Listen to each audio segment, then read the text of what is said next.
আমাদের ঈদগাহে উপস্থিত না হয়, নাউযুবিল্লাহ। হ্যাঁ, তাহলে কুরবানি কেন উপর ওয়াজিব?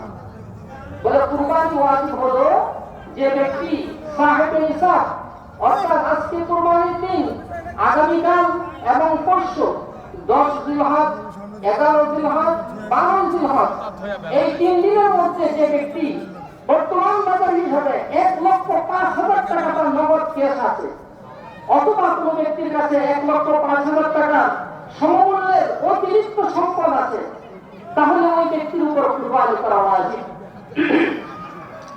অন্তত তার জন্য একটা বকরি যেটা কুরবানির যোগ্য, 1 বছর পরিপূর্ণ বয়স হতে হবে, এরকম একটা পশু দিয়ে থেকে কুরবানি করলে তার উপর ওয়াজিবটা আদায় হয়ে যাবে।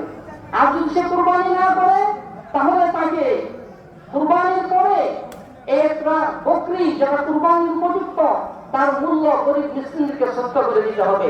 তার জন্য সেই মূল্য ভোগ করার অনুমতি নেই।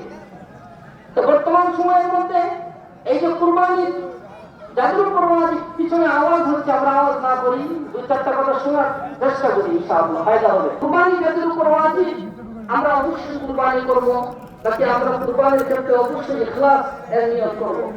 কুরবানির গোশত 3 ভাগে বন্টন করা উত্তম। 1 ভাগ নিজে রাখো, আরেক ভাগ আত্মীয় স্বজনকে হাদিয়া দাও, আরেক ভাগ যারা সমাজের দুস্থ গরিব মানুষ কুরবানি করতে পারেনি, তারাও যদি এই দিনগুলোর মধ্যে দুস্থ দিয়ে আঘাত করতে পারে, তাদেরকে বিতরণ করে দাও। এটা মুস্তাহাব তরিকা, সুন্নত তরিকা, উত্তম তরিকা। এমনটা যদি হয় যে আমি কুরবানি করলাম, সবটা গোশত আমি নিজেই রেখে দিলাম, এটা রাসূল পছন্দ করেন নাই। রাসূল চান এই দিনের মধ্যে অন্তত মুসলিম সমাজের প্রত্যেকটা ব্যক্তি যেন কুরবানির গোশত আহার করতে পারে।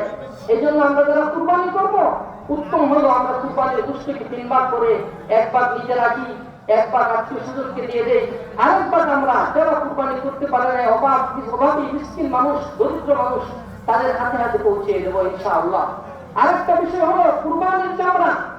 কুরবানির চামড়া আপনি নিজেও ব্যবহার করতে পারেন।